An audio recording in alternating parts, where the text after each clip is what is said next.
Welcome back. તો વડાપ્રધાન નરેન્દ્ર મોદીએ ઈમાનદાર કરદાતાઓ માટે પ્લેટફોર્મ લોન્ચ કર્યું છે. સીધા જ જઈશું ત્યાં. भी देश को मिल रहे हैं. आज हर किसी को ये एहसास हुआ है कि शॉर्टकट्स ठीक नहीं है. और हमारे यहां तो रेलवे स्टेशन पे लिखा जाता है, shortcut will you cut you short. गलत तौर तरीके अपनाना सही नहीं है.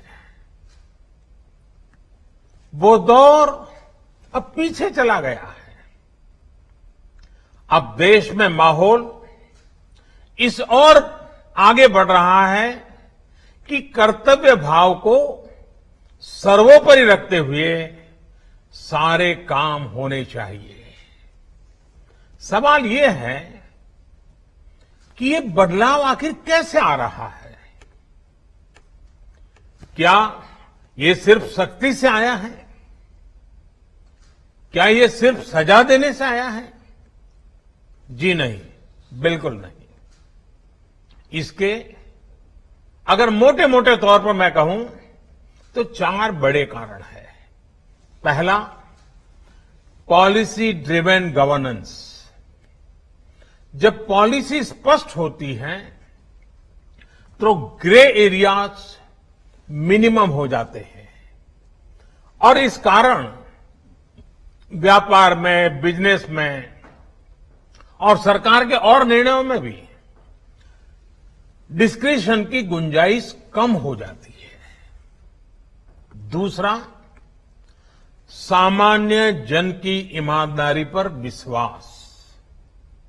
तीसरा, सरकारी सिस्टम में ह्यूमन इंटरफेस को सीमित करके टेक्नोलॉजी का बड़े स्तर पर उपयोग.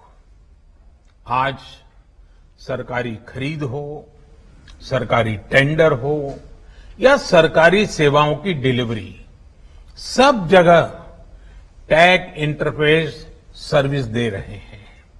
और चौथा, हमारी जो सरकारी मशीनरी है, जो ब्यूरोक्रेसी है, उसमें एफिशिएंसी, इंटीग्रिटी और सेंसिटिविटी के गुणों को रिवॉर्ड किया जा रहा है, पुरस्कृत किया जा रहा है.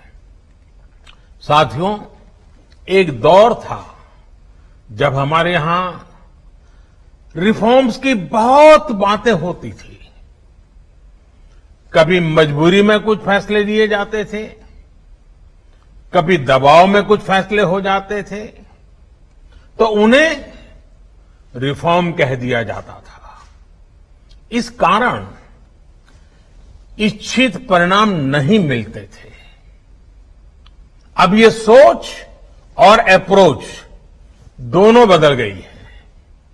हमारे लिए रिफॉर्म का मतलब है रिफॉर्म नीति आधारित हो, टुकड़ों में नहीं हो, होलिस्टिक हो और एक रिफॉर्म दूसरे रिफॉर्म का आधार बने, नए रिफॉर्म का मार्ग बनाए.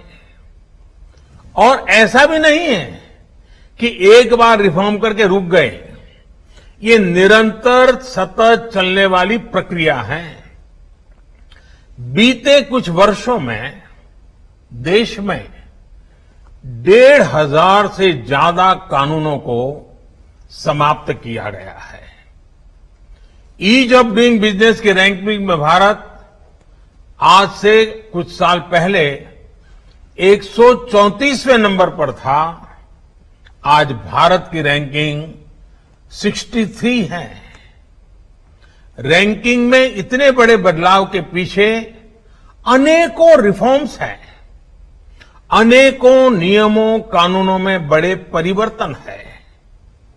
रिफॉर्म्स के प्रति भारत की इसी प्रतिबद्धता को देखकर विदेशी निवेशकों का विश्वास भी भारत पर लगातार बढ़ रहा है. कोरोना के इस संकट के समय भी भारत में रिकॉर्ड एफडीआई का आना इसी का उदाहरण है। साथियों, भारत के टैक्स सिस्टम में फंडामेंटल और स्ट्रक्चरल रिफॉर्म्स की जरूरत इसलिए